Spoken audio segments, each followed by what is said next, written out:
स्वागत है आपका आज के एपिसोड में। सबसे पहले देखते हैं पिछले अभ्यास प्रश्न को। वैश्विक जलवायु जोखिम सूचकांक निम्नलिखित में से किसके द्वारा जारी किया जाता है? विकल्प ए जर्मन वॉच, विकल्प बी संयुक्त राष्ट्र पर्यावरण कार्यक्रम, विकल्प सी विश्व बैंक या विकल्प डी विश्व स्वास्थ्य संगठन। तो इसका सही जवाब है विकल्प ए। वैश्विक जलवायु जोखिम सूचकांक यानी ग्लोबल क्लाइमेट रिस्क इंडेक्स एक वार्षिक रिपोर्ट है जिसे जर्मन वॉच नामक संस्था द्वारा प्रकाशित किया जाता है, अतः विकल्प ए सही है। इसका उद्देश्य यह मूल्यांकन करना है कि कौन से देश और क्षेत्र जलवायु परिवर्तन के कारण होने वाली प्राकृतिक आपदाओं जैसे बाढ़, तूफान, सूखा और हीट वेव से सबसे अधिक प्रभावित हुए हैं। बता दें कि जर्मन वॉच एक गैर सरकारी संगठन है जो जलवायु परिवर्तन, पर्यावरण संरक्षण और वैश्विक सामाजिक न्याय के मुद्दों पर काम करता है। इस संगठन की स्थापना 1991 में की गई थी। इसका मुख्यालय बॉन और बर्लिन जर्मनी में स्थित है।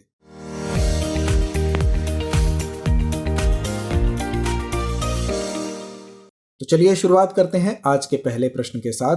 पहला प्रश्न है, हरित जलवायु कोष के संबंध में निम्नलिखित कथनों पर विचार कीजिए।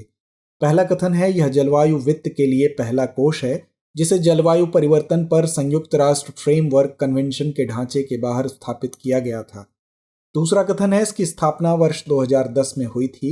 इसका मुख्यालय कोरिया गणराज्य में है। उपर्युक्त कथनों में से कौन सा या कौन से सही है या हैं? विकल्प ए केवल एक, विकल्प बी केवल दो, विकल्प सी एक और दो दोनों या विकल्प डी ना तो एक ना ही दो। तो इसका सही उत्तर है विकल्प B.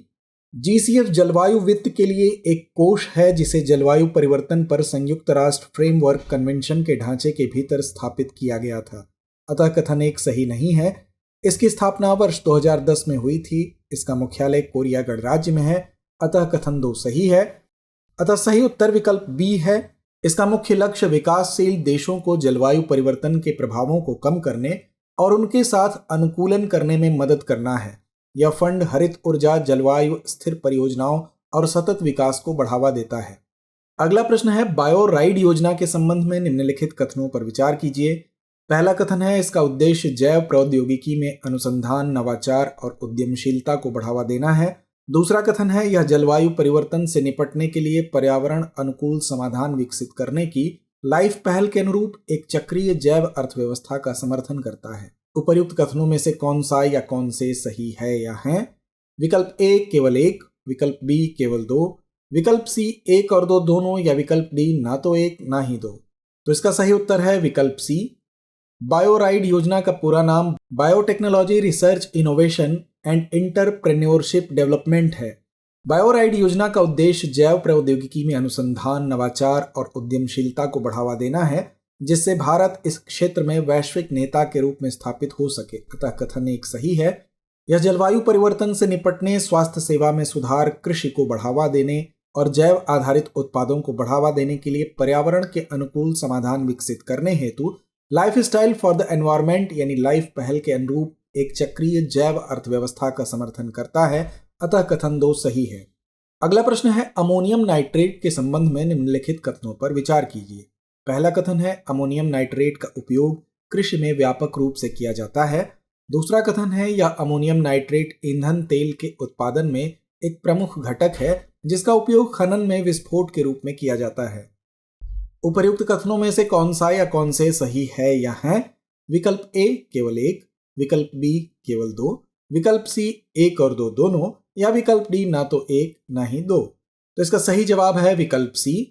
Ammonium nitrate ammonium ion का नाइट्रेट साल्ट है जिसमें अमोनिया और नाइट्रिक एसिड होता है। यह एक सफेद क्रिस्टलीय ठोस पदार्थ है जो जल में अत्यधिक घुलनशील है। इसके उपयोग निम्नलिखित हैं। उच्च नाइट्रोजन सामग्री के कारण इसका उपयोग कृषि में व्यापक रूप से उर्वरक के रूप में किया जाता है, अतः कथन एक सही है।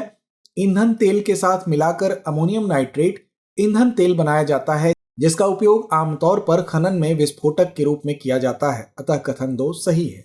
ये तत्काल कोल्ड पैक के रूप में पाए जाते हैं और चोट के उपचार के लिए उपयोगी होते हैं। अमोनियम नाइट्रेट का प्रयोग सेफ्टी माचिस में किया जाता है।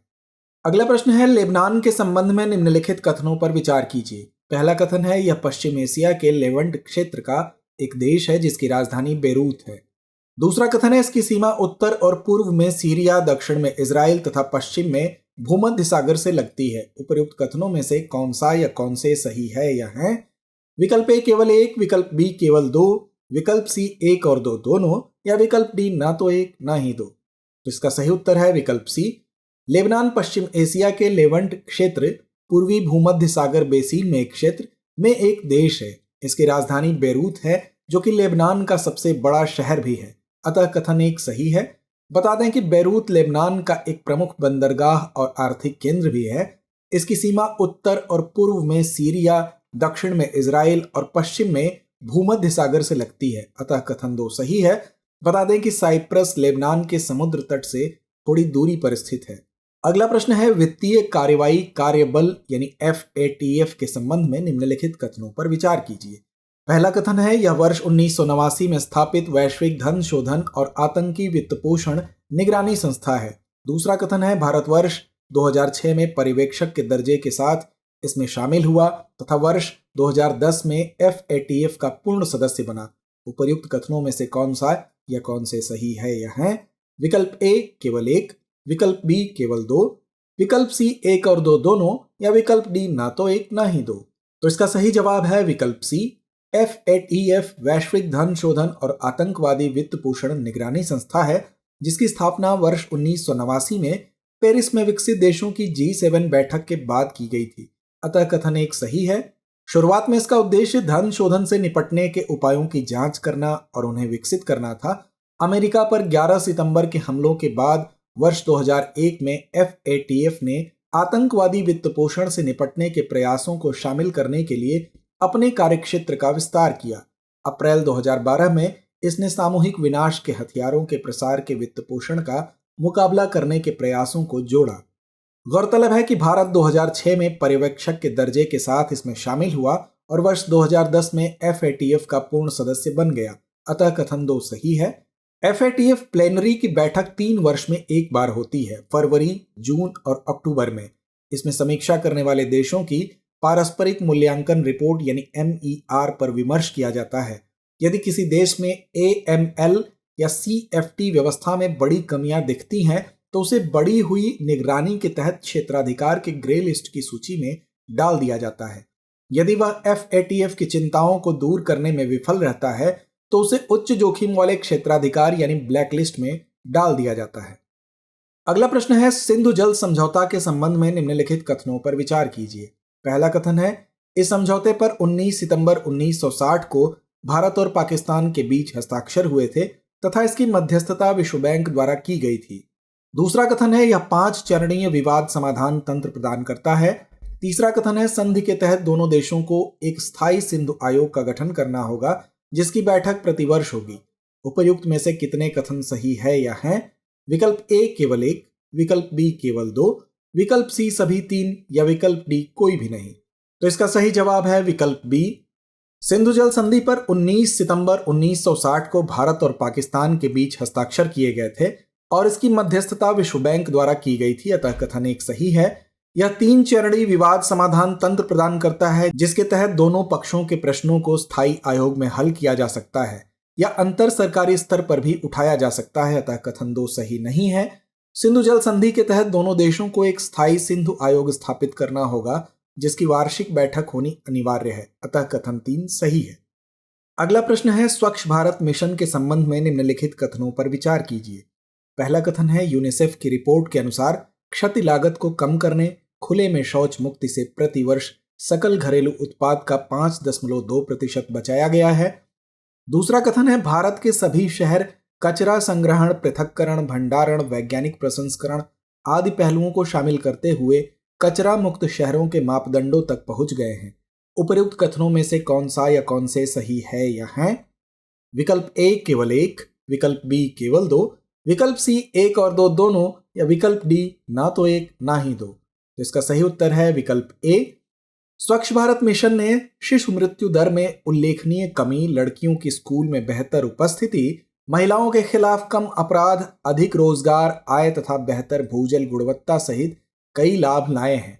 यूनिसेफ ने वर्ष 2018 में बताया कि क्षति लागत को कम करके खुले में शौच से मुक्ति ने सकल घरेलू उत्पाद का 5.2% प्रतिवर्ष बचाया है। अतः कथन एक सही है। केवल 248 शहर ही कचरा मुक्त शहरों के मापदंड तक पहुंच पाए हैं। केवल 248 शहर ही कचरा मुक्त शहरों के मापदंडों तक पहुंच पाए हैं, जिसमें संग्रहण, पृथक्करण, भंडारण, वैज्ञानिक प्रसंस्करण, सतही जल की सफाई, अनुपालन और नागरिक व्यवहार के पहलू शामिल हैं। अतः कथन 2 सही नहीं है।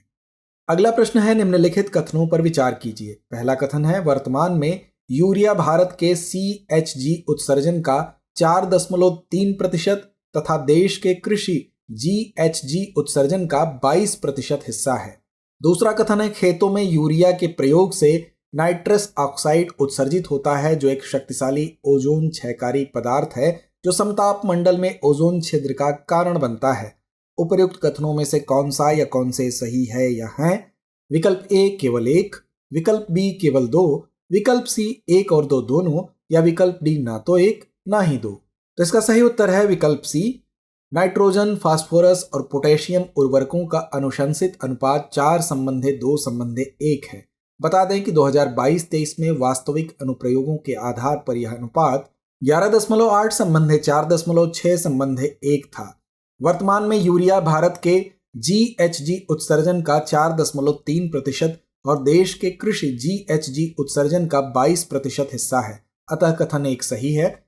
खेतों में यूरिया के इस्तेमाल से नाइट्रस ऑक्साइड उत्सर्जित होता है, जो एक शक्तिशाली ओजोन क्षयकारी पदार्थ है जो समताप मंडल में ओजोन छिद्र बनाता है। अतः कथन 2 सही है। अगला प्रश्न है, निम्नलिखित कथनों पर विचार कीजिए। पहला कथन है, राष्ट्रीय पेंशन प्रणाली में व्यक्ति फंड में योगदान करते हैं तथा कंपनी बराबर राशि का योगदान करती है। दूसरा कथन है, एकीकृत पेंशन योजना व्यक्ति से अंशदान लेती है और पेंशन भोगी की मृत्यु के बाद न केवल उस व्यक्ति को बल्कि उसके जीवन साथी को भी पेंशन का आश्वासन देती है। उपरोक्त कथनों में से कौन सा या कौन से सही है या हैं? विकल्प ए केवल 1, विकल्प बी केवल 2, विकल्प सी 1 और 2 दोनों, या विकल्प डी ना तो 1 ना ही 2। तो इसका सही उत्तर है विकल्प सी। राष्ट्रीय पेंशन प्रणाली में व्यक्ति फंड में योगदान करते हैं और कंपनी बराबर राशि का योगदान करती है। अतः कथन 1 सही है। एकीकृत पेंशन योजना व्यक्ति से अंशदान लेती है और पेंशन भोगी की मृत्यु के बाद न केवल व्यक्ति को बल्कि उसके जीवन साथी को भी पेंशन का आश्वासन देती है। अतः कथन 2 सही है। भविष्य निधि योगदानकर्ताओं को एक निधि उपलब्ध कराती है, लेकिन सेवानिवृत्ति के बाद पैसे का क्या करना है यह निर्णय व्यक्ति पर छोड़ देती है। तो आइए अंत में नोट करते हैं आज का अभ्यास प्रश्न। कूनो राष्ट्रीय उद्यान के संबंध में निम्नलिखित कथनों पर विचार कीजिए। पहला कथन है, यह मध्य प्रदेश के श्योपुर जिले में स्थित है। दूसरा कथन है, इसका नाम कूनो नदी के नाम पर रखा गया है, जो गंगा नदी की एक प्रमुख सहायक नदी है। तीसरा कथन है, कूनो राष्ट्रीय उद्यान को भारत में चीता के आगमन हेतु कार्य योजना के अंतर्गत चुना गया। उपयुक्त में से कितने कथन सही है या हैं? विकल्प ए केवल 1, विकल्प बी केवल 2, विकल्प सी सभी 3, या विकल्प डी कोई भी नहीं। तो इस प्रश्न का जवाब कमेंट बॉक्स में देना ना भूलें। धन्यवाद। डियर व्यूअर्स, अपने एग्जाम की तैयारी को और बेहतर करने के लिए हमारे चैनल को लाइक, शेयर और सब्सक्राइब करना न भूलें।